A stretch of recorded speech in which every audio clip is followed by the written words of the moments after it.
If you've been online at all recently, you know the name BINI. They're being called the nation's girl group. And let me tell you, their rise is way more than just a viral moment.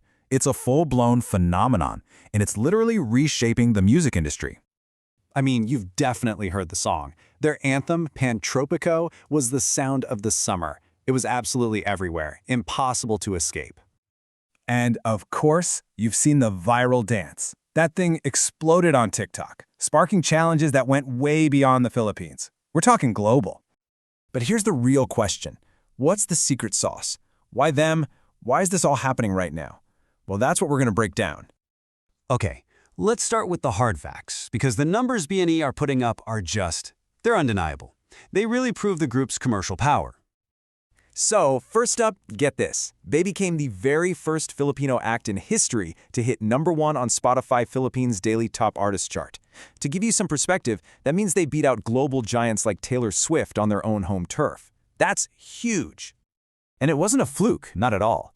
The official Philippines chart, which is backed by the global music industry, named them 2024's top OPM Artist. This basically cemented their status as a powerhouse in original Filipino music. But this is where it gets really wild. This chart perfectly illustrates their jump onto the world stage. They made history as the very first Filipino artist to ever break into Spotify's top artist global chart.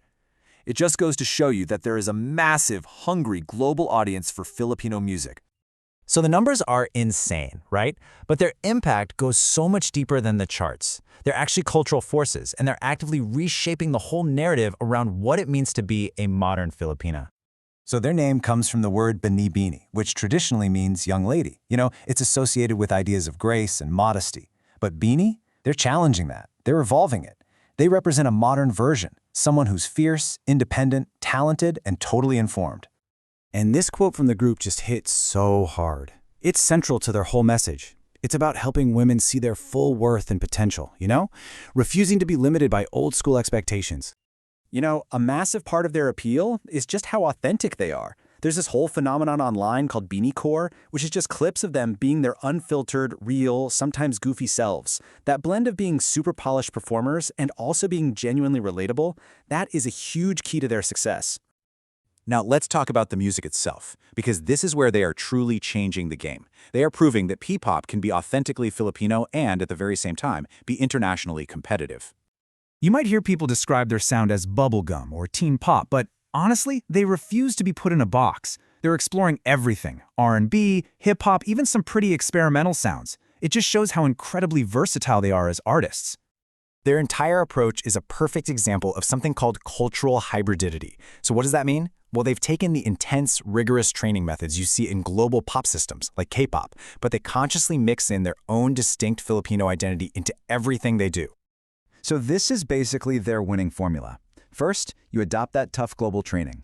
Second, you infuse it with authentic Filipino elements, like using Tagalog and other dialects or local themes. And third, you maintain creative control so that your true self always shines through.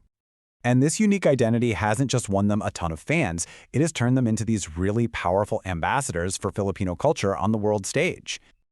They become a genuine force of cultural soft power, which is just a fancy way of saying they're influencing global audiences through their music and their identity.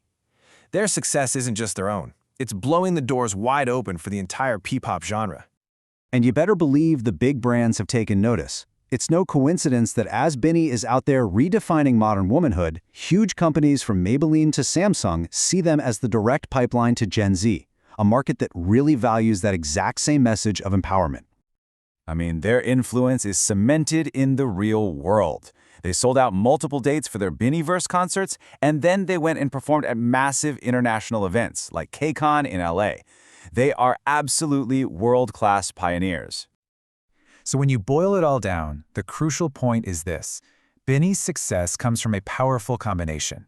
You have these record-shattering numbers which are being fueled by a message of empowerment that really resonates, all delivered through a musical identity that is uniquely their own. They matter because they are living proof that P-pop is a global movement. They're championing authenticity and empowerment. They're opening doors for all the artists who will come after them, and they are redefining the modern Filipina for a worldwide audience. Their story is sending a really clear message. Authenticity and talent are the new global currency. And that leaves us with one big question, right? What's next? What's the next major international stage you hope to see BINI conquer as they lead P-pop into the future?